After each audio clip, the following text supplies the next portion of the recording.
Xbox series S কেনার plan করছো? চলো বলছি কোথা থেকে কিনবে, কোনটা বেস্ট।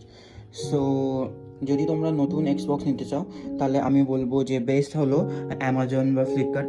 ফ্লিপকার্টে তোমরা বেসিক্যালি এক্সবক্স 40 থেকে 45 হাজারের মধ্যে পেয়ে যাবে।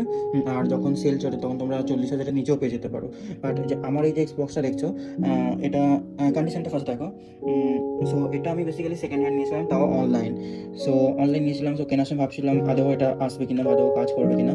বাট তোমরা দেখতে পাচ্ছ যে এটা খুবই মিন কন্ডিশন, কোনো কিছু স্ক্র্যাচ ফ্র্যাচ কিছুই নেই। জাস্ট একটা ছোট্ট ডেন্ট আছে, এটা ছাড়া আর কোনো প্রবলেম নেই এক্সবক্সটা।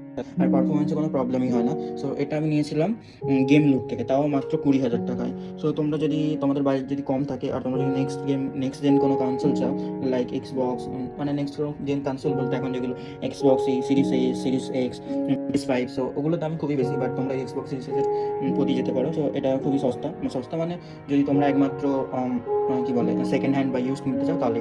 আর তোমরা যদি গেম লুটের বিষয়ে যদি ডিটেলে জানতে চাও বা কত টাইম লেগেছিল আসতে আর আমার কোনো প্রবলেম হয়েছিল কি না, তাহলে কমেন্টে বলো, আমি অবশ্যই একটা বড় ভিডিও বানাবো। আর এরকম অনেক রিভিউ জানার থাকলে প্লিজ সাবস্ক্রাইব করো। তো সাবস্ক্রাইব করো, অ্যান্ড বাই।